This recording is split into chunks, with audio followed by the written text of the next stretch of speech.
Pues aquí tenemos la tercera entrega del mundo de Xbase. No digas que es una tercera parte, bro. Que lo gafamos. No será para tanto, Chip. Además, Harbour me suena. Totalmente, Violeta. Tuvimos nada más y nada menos que al mismísimo creador del lenguaje en codeadores, Antonio Linares. Y si no lo habéis escuchado, os lo recomiendo. Charlamos sobre Clipper y Harbour, el proyecto de software libre desarrollado por estos clipperistas. Añadido a la descripción. Clipperistas. Antonio es un gran clipperista y charla sobre la informática en la década de 1980 y 1990 y cómo fue su periplo autodidacta en el mundo de la informática. Pues como la mayoría de programadores de la década de 1980 en España. No como todos. Antonio se volcó desde un inicio en el software libre y gracias a él y la comunidad de Clipper alrededor del mundo tenemos Harbour. Pues ya que lo tenéis tan claro, comencemos, ¿no? Novedades. Como todos sabéis, podéis haceros historiadores o cronistas del canal y disfrutar de contenido exclusivo, además de apoyarnos. Totalmente, aunque eso no es ninguna novedad, pro. La novedad es que a partir de ahora también tenemos Patreon. Sí, eso sí que es una novedad. Aunque, ¿qué ventaja tendría ser historiador o cronista en Patreon? Pues además de apoyarnos, el mismo contenido exclusivo se encuentra en Patreon sin publicidad. ¿Eso podemos decirlo aquí en YouTube? Y no olvidéis que a través de la página web podéis seguir realizando vuestras votaciones de forma gratuita. Y la forma óptima de darnos vuestro apoyo siempre es dar al like, suscribiros y compartir el vídeo con todos. Sigamos con el vídeo. Los años de Clipper 5. Antonio nos contó en Codeadores su fascinación por la informática, el momento de adquirir su primer computador. Ese momento mágico. Él lo llamaba dar pasitos. Un poco de intrusismo, en verdad. Antonio trabajó en un banco y no como programador. Pues como la mayoría de programadores de esa época en España. La primera carrera de informática que se pudo cursar en España fue a finales de la década de 1970, y Antonio, en la década de 1980, en Andalucía, ya estaba trabajando. Vale, no tuvo opción de estudiar esa carrera. Principalmente por el desconocimiento, aunque Antonio habría sido un gran profesor. De hecho, su curiosidad le hizo ser el primero en aprender el uso del primer computador del banco, y más tarde de los programas que permitían trabajar en ese computador. Como MS2 y BASIC, que fue por donde comenzó Antonio, y un amigo le trajo de Base 2, y fue un gran avance para comenzar a implementar soluciones para el banco. Además, Antonio lo cuenta tal y como lo vieron la mayoría de clipperistas de su época. Alguien le trajo Clipper, le dijeron que podía generar programas sin DBase y sobre todo concluyeron que el linker de Borland era superior y óptimo en comparación a la solución por defecto incluida con Clipper. La trayectoria de Antonio transcurrió entonces en MS2, en la línea de comandos, y parece que no solo era curioso, se posicionó según veo. ¿Lo dices porque comenzó a escribir artículos en una revista? Exacto. El grupo Eidos, que había publicado algunos libros sobre Clipper en la editorial Rama, contó con Antonio para escribir una serie de artículos sobre la orientación al objeto. ¿Orientación al objeto? ¿No es orientación a objetos? Antes se conocía como orientación al objeto, pero viene a ser lo mismo. Bueno, entonces, ¿por qué hablamos de Clipper 5? ¿No deberíamos hablar de Harbour? Clipper 5 fue la piedra base. En la década de 1990, cuando Windows surgió y Computer Associates no estuvo a la altura, la comunidad de Clipper sufrió al ver que su ecosistema podría caer. De hecho, y según el podcast, Antonio estuvo en parte preocupado y se embarcó en la tarea de ser el guardián de Clipper 5, que era ya un estándar. La idea de Antonio fue mantener ese estándar. Si habías creado alguna aplicación usando Clipper e incluso su biblioteca 5 Pro, tendrías que poder usar Windows y ejecutar tu aplicación sin problemas. Harbour. No me digas.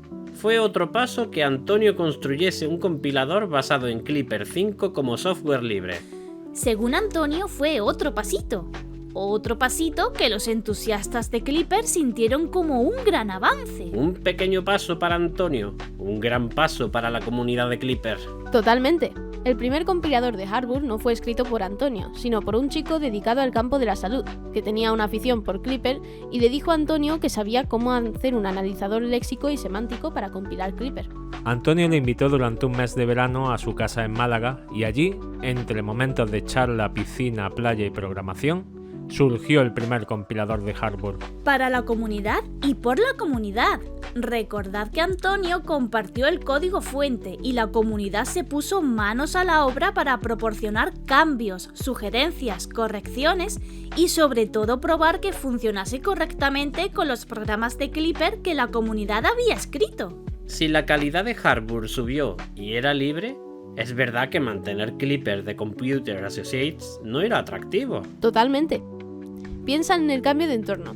Windows 95, aún ejecutándose sobre MS2, proporcionó un entorno multitarea y en los siguientes años los cambios se harían cada vez más notables. Como por ejemplo, El cambio a 32 bits y después a 64 bits, que significó no solo un incremento en la capacidad de los números para hacer operaciones, sino también poder acceder a más memoria RAM o disponer de multitarea también a nivel de programa.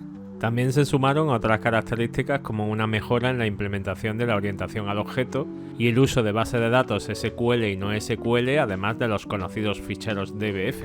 Pero habíamos dicho que Harbour se había mantenido compatible con Clipper 5. Si la orientación a objetos cambió, ¿no cambió la compatibilidad? No, porque solo agregaron características, sin modificar nada de lo que ya estuviese. a mí me da que este tipo de restricciones generaría el rechazo de algún que otro programador dentro del proyecto. ¿Me equivoco? No, no te equivocas. Por ese motivo surgió... ¡Oh! Déjame a mí, pro. X Harbour, la resistencia. No creo que fuese una pugna ni estuviesen a malas, simplemente, según reza la página acerca del proyecto X Harbour, ellos tenían un enfoque más agresivo y menos conservador con respecto a las características y los cambios. Aunque aún así, dicen mantener una retrocompatibilidad con el lenguaje Clipper. ¿Está aún activo el desarrollo de X Harbour? Sí, Chip. Aunque en su página oficial no mencionan directamente su GitHub, puedes buscarlo y verás que recibe modificaciones de forma frecuente. ¿Y tiene sentido mantener ambos proyectos? No me entendáis mal, me parece bien que haya muchos proyectos de software libre, pero creo que hoy en día la comunidad de Clipper no debe ser tan grande como para mantener dos proyectos diferentes. Pues parece que debe serlo, y son proyectos que tienen sus diferencias, aunque según la información de migración de X Harbour, en ciertos momentos han tenido sincronizaciones.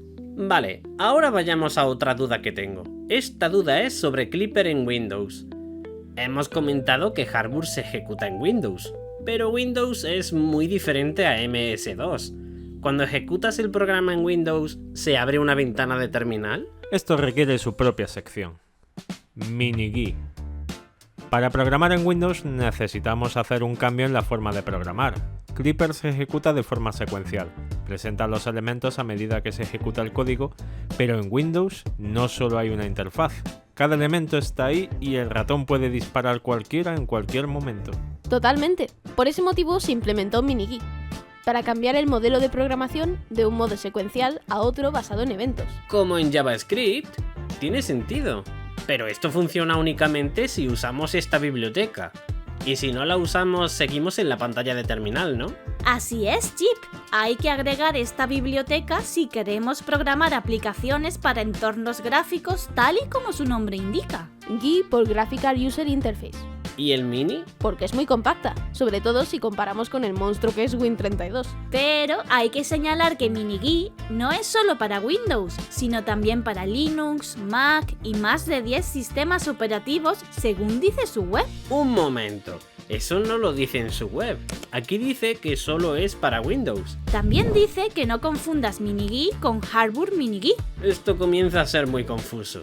¿Por qué hay dos? Supongo que puede estar ligado al hecho de que MiniGui es GPL y no permite su uso comercial. Habrá que pagar algún royalty si quieres hacer eso. Motivo más que suficiente. También se menciona que hubo un intento de hacer HMG, pero no floreció. Y menos mal, se haría aún más confuso. Pues aún no hemos acabado, queda mencionar OOHG. Pero ya hemos comentado la orientación al objeto. OOHG se refiere a Object Oriented Hardware GUI, es decir, una interfaz de usuario gráfica orientada a objetos. En verdad es una facilidad para utilizar MiniGui o Hardware MiniGui orientado a objetos. Menos mal. Me asalta ahora una duda. ¿Qué empresas usan Clipper? Pues es muy buena pregunta. Antonio comentó que ContaPlus en España usó Clipper. De hecho, lo contrataron para enseñar a su plantilla orientación a objetos y se quedó como parte del equipo de I+D. Pero seguro que con el tiempo dejaron de usar Clipper y no se plantearon el salto a Harbour. Hubiese sido lo más lógico, pero no. Contaplus cambió a Delphi a finales de la década de 1990 y actualmente usan .NET. Es difícil hacer un listado específico de empresas que usaran o usen a día de hoy Clipper o Harbour, porque estas empresas no suelen publicar las tecnologías que usan. ¿Podríamos dar indicaciones sobre qué tipos de empresas suelen usar estas tecnologías? Eso es mucho más factible. Por ejemplo, MiniGui en su página web dice soportar entornos embebidos y de hecho aparecen aplicaciones de terminal de punto de venta, los famosos TPV, así podemos deducir que supermercados retail deben estar usando estas soluciones. Gestión de farmacias, pequeños desarrollos en la administración pública, talleres mecánicos o logística. Toda la base de clientes de FilePro, FileWim o alguno de sus derivados también puede servir, aunque son datos que no nos pudo facilitar Antonio. Tampoco se los pedimos abiertamente, pero ¿y si nos basásemos en el grupo de usuarios de Harbour? Casi mejor ir a la galería de aplicaciones hechas con FilePro que mantiene Antonio en su página web. Ahí tienes aplicaciones de gestión empresarial o ERP, aplicaciones para farmacias, contabilidad, nóminas, lo típico. Conclusiones. ¿Ya lo dejamos? ¿Quieres contar algo más? Pues eso. Esta historia es la continuación a Clipper. Cuando dijimos en aquel capítulo que las decisiones de Computer Associates llevaron a la confusión a la gran comunidad de usuarios de Clipper, estos se dispersaron entre diferentes opciones y algunos, liderados por Antonio, llegaron a buen puerto, Harbour. Nunca mejor dicho, aunque parece que Borland tuvo un gran papel durante este periodo de confusión y lo aprovechó bien. De ahí que grandes empresas consideraron oportuno cambiar de Clipper a Delphi. Pascal es un gran lenguaje, sin embargo es una pena escuchar que muchos clipperistas abandonaron la comodidad de su entorno y tuvieron que emprender un viaje desesperado a entornos más prometedores. Pero hemos dicho que Harbour fue una buena promesa a la comunidad, una buena oportunidad de no tener que cambiar.